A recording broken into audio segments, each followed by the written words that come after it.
Lotus reality and agro farming వారు premium farm land projects మన పొలం ఫేజ్ 1, 2 మరియు 3 కంప్లీట్ చేసుకొని మన పొలం phase 4 Wasar village at Narayana Khed లో ఆగస్టు 15 ఇండిపెండెన్స్ డే రోజు గ్రాండ్ లాంచ్ చేయడం జరుగుతోంది. లాంచింగ్ మరియు ఇండిపెండెన్స్ డే సందర్భంగా 5 గుంటాస్ ల్యాండ్ అవుట్ రేట్ లో బుక్ చేసుకున్న వారికి 1,50,000 రూపాయల డిస్కౌంట్ తో పాటు 2 గ్రాముల గోల్డ్ ఫ్రీగా ఇస్తున్నారు. పూర్తి వివరాలకు సంప్రదించండి. నమస్కారం అందరికీ. వాళ్ళ మనతో పాటు మన స్టూడియోలో ప్రముఖ ఆధ్యాత్మికవేత్త జ్యోతిష్య వాస్తు నిపుణులు అయిన బ్రహ్మశ్రీ ఉమామహేశ్వర సిద్ధాంతి గారు మనతో ఉన్నారు. మరి ఈ సెప్టెంబర్ నెలలో ద్వాదశ రాశుల వారికి ఎలా ఉండబోతుంది, ఏ రాశుల వారు ఎలాంటి పరిహారాలు చేసుకుంటే చక్కగా ఉంటుందో గురువు గారిని అడిగి తెలుసుకుందాం. ఇంకెందుకు లేట్, మరి గురువు గారిని అడిగి తెలుసుకుందాం. నమస్కారం గురువు గారు. సర్వమంగళ మాంగళ్యే శివే సర్వార్థ సాధకే శరణ్యే త్రయంబకీ దేవి నారాయణీ నమోస్తుతే. ఓం గం గణపతియే నమః. ఓం శ్రీ గురుభ్యో నమః. గురువు గారు, మరి ఈ సెప్టెంబర్ నెలలో కర్కాటక రాశి వారికి ఎలా ఉండబోతుంది? అవునా? కర్కాటక రాశికి లో ఉన్నవారిని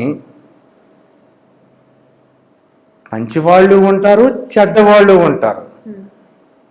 కాస్త పొడవుగా ఉన్నవాళ్ళు ఉన్నారనుకోండి అదృష్టవంతుడు అని చెప్తాం.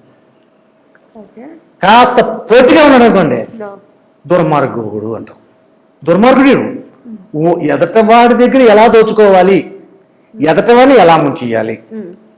ఏమండి రాశి ఫలితాలు చెప్పండి అంటే ఇలాగా చెడుగా చెప్తున్నారేటో నన్ను అడగద్దు, చెప్పాలి ఉన్నది ఉన్నట్టుగా. ఎందుకు ఇటువంటిగా చెప్పవలసి వచ్చిందంటే అష్టమ శని ప్రభావం ఉంది ఈ రాశి వారికి. అష్టమ శని, అందులోని రాహువు కర్కాటక రాశిని చూస్తున్నాడు. కర్కాటక రాశి వారికి కొత్తగా వివాహం అయిందనుకోండి, జాగ్రత్తగా లేకపోతే భార్య చేత ముట్టుకెళ్తుంటాడు.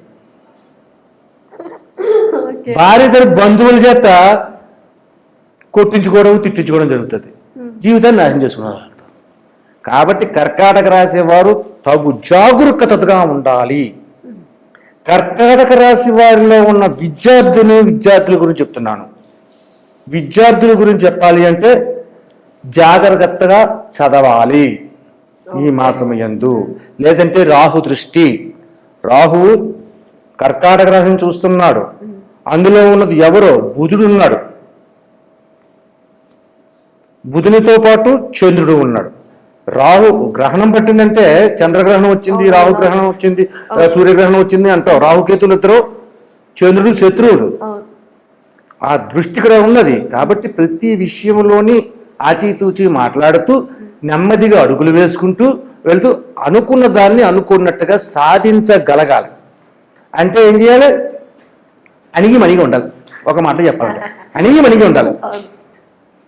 ఎవడో వచ్చాడు, రే బుద్ధిలో ఎదురాను, నన్ను కాదంట, నన్ను కాదు ఎవరినో అన్నాడు అని చదువుకోవాలి. అరే నన్ను అంత మాట అంటావా అని ఎదరికెళ్ళిపోతే ఇబ్బందికరమైన పరిస్థితి వచ్చేస్తాయి. అష్టమ శని అంటేనే అలాగ ఉంటుంది, ఎక్కడా కూడా ఉపయోగకరమైన పరిస్థితులు ఉంటుంది.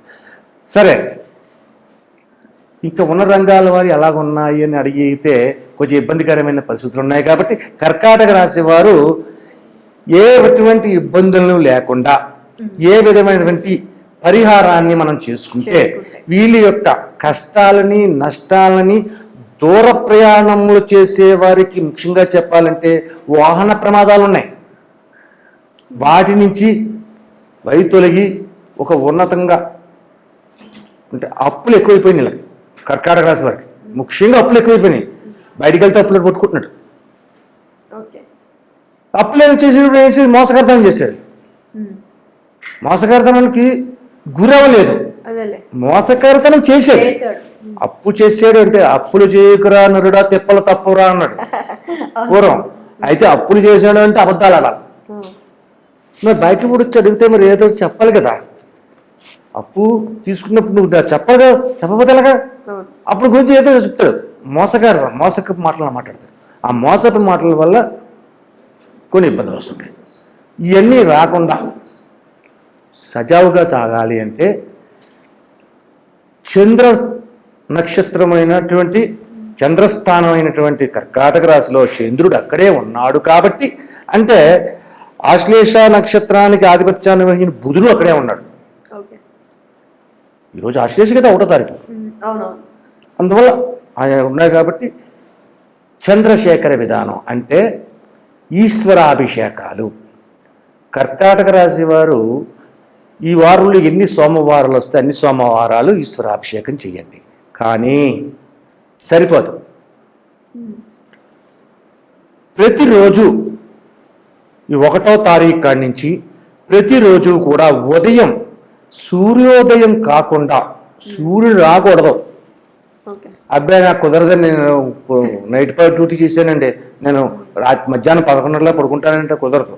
సూర్యోదయం కాకుండా లేచి సూర్యుడికి స్నానం చేసిన తర్వాత సూర్య నమస్కారాన్ని చేసుకోవాలి. సూర్య నమస్కారం చేసుకుని ఈశ్వర దర్శనం కూడా చేసుకోవాలి. ప్రతిరోజు ఈశ్వర దర్శనం చేసుకోవాలి.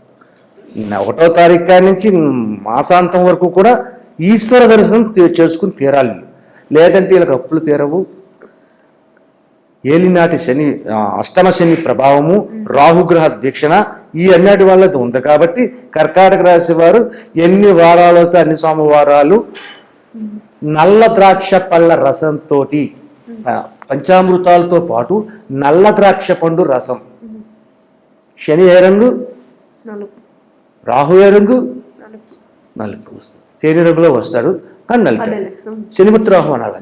కాబట్టి నల్ల ద్రాక్ష పళ్ళు లేదంటే అల్లనేరేడి పళ్ళు అని ఉంటాయి. అల్లనేరేడి పళ్ళు గింజ తీసేసి ఆ గుజ్జుని జ్యూస్గా మార్చండి. ఆ జ్యూస్లోని పాలు కానీ పంచదార కానీ ఏమి వేయకూడదు, ఓన్లీ జ్యూస్ ఒకటే ఉండాలి. అది కొంచెం నీళ్ళు వేస్తారో లేదంటే ఏదేస్తారో వేసి పాలే ఇచ్చు తప్పేం కాదు. కొన్ని నీళ్ళు వేసుకుని జ్యూస్ చేస్తారు. ఆ జ్యూస్ని అభిషేకం చేయాలి. పాలు పెరుగు తేనె నెయ్యి ఇవన్నీ వాటితో పాటు జ్యూస్ కంపల్సరీ ఉండాలి. ఒకవేళ అల్లా నేరేడు పండు దొరకలేదు, నల్ల ద్రాక్ష పండు తెయ్యాలి. నల్ల ద్రాక్ష పళ్ళు చేసామంటే అండి, నల్ల ద్రాక్ష పళ్ళు తెచ్చామండి, జ్యూస్ చేసామండి, పోసిస్తామండి అంటారు. తప్పు. నల్ల ద్రాక్ష పండు జ్యూస్ చేసిన తర్వాత దాంట్లో గింజలు ఉన్నాయి, వడపోయాలి. శివలింగం మీద ఈ యొక్క గింజలు పడితే దాన్ని మళ్ళీ ఇలాగా ఊడ్చినప్పుడు శివలింగానికి బాధ కలుగుతుంది, శివుని బాధించినట్టు అవుతుంది. అందుకని జ్యూస్లో ఉన్న గింజను తీసివేయాలి. ఆ రకంగా ప్రతిరోజు శివదర్శనానికి వెళ్ళినప్పుడు ఉత్తిని వెళ్ళడం ఎందుకు? ఒకటి దేవుడి దగ్గరికి వెళ్ళినా, పెద్దల దగ్గరికి వెళ్ళినా, గురువుల దగ్గరికి వెళ్ళినా, చిన్న పిల్లల దగ్గరికి వెళ్ళినా ఖాళీ వెళ్తే వెళ్ళకూడదు, ఏదో పట్టుకెళ్ళాలి. మన గురువు గారేలే ఏమమ్మక్కలు అంత తప్పది, ఇవ్వాలి. మాతృదేవో భవ, పితృదేవో భవ, గురుదేవో భవ, ఆచార్య దేవో భవ, అతిథి దేవో భవ, పతిథి దేవో భవ అని ఇన్ని చెప్పుకున్నాం మనం. అంత దేవులుగా వచ్చినప్పుడు ఎంతో కొంత ఇవ్వాలి. కాబట్టి గుడికి వెళ్ళినప్పుడు ఉత్తినే వెళ్ళకూడదు. కాబట్టి ఈరోజు పాల ప్యాకెట్ పట్టుకెళ్ళవయ్యా, పాల ప్యాకెట్ పట్టుకెళ్ళాలన్నా అన్నారు కదా గురుగారండి, నేను లీటర్ పాలు కొన్ని పట్టుకెళ్ళాలా అనక్కర్లేదు, లీటర్ అక్కర్లేదు, 10 రూపాయలు పాల ప్యాకెట్ ఉంటుంది చిన్నదే, అది పట్టుకెళ్ళు. ఆ పూజారిగా చేతికి అది చింపి దాన్ని తీసుకుని వస్తాడు. ఇంకో రోజు పెరుగు ప్యాకెట్ పట్టుకెళ్ళి మరుసటి రోజు, ఆ మరుసటి రోజు చిన్న నెయ్యి ప్యాకెట్ పట్టుకెళ్ళు, ఆ మరుసటి రోజు చదన డబ్బా పట్టుకెళ్ళు, ఆ రెండో రోజు నాడు విభూది ప్యాకెట్ అమ్ముతారు, ఆ ప్యాకెట్ పట్టుకెళ్ళు. ఎనిమిది రోజు ఏదో ఒకటి నీ శక్తి అనుసారంగా. ఒకరోజు కొబ్బరికాయ పట్టుకెళ్ళి, ఒకరు అలాగా ప్రతిరోజు ఈ యొక్క ఆగస్టు సెప్టెంబర్ నెల కాడి నుంచి వచ్చేది అక్టోబర్ నెల వరకు కూడా ప్రతిరోజు దర్శనం చేసుకోవాలి.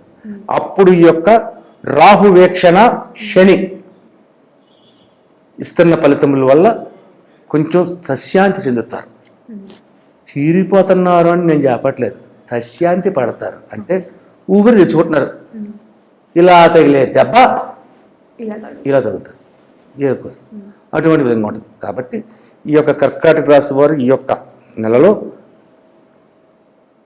తూచా తప్పకుండా ఈ యొక్క విధానాన్ని పాటించడం వల్ల శుభయోగమైన ఫలితములు పొందకూరుతారు. మరి చూశారు కదా కర్కాటక రాశి వారికి ఈ సెప్టెంబర్ నెలలో ఇలా ఉండబోతుంది. కాబట్టి గురువుగారు చెప్పిన ప్రతి ఒక్క పరిహారాన్ని కూడా మీరు ఉపయోగించుకొని లైక్ అంతా పోతుంది అని కాదు, కానీ గురువుగారు చెప్పినట్లు పెద్దదాంతోనే పోకుండా కొంచెం చిన్నగా అన్నీ సర్దుమణుగుతాయని కోరుకుంటూ చాలా బాగా చెప్పినందుకు ధన్యవాదాలు గురువుగారు. ఆయుష్మాన్ భవ. మళ్ళీ ఇంకో రాష్ట్రంతో కలుద్దాం, అంతవరకు సెలవు. మీకు ఇంకా ఏదైనా సందేహాలు ఉంటే కింద స్క్రోల్ అయ్యే నెంబర్ని కాంటాక్ట్ అయ్యి గురువు గారిని సంప్రదించవచ్చు. Thank you.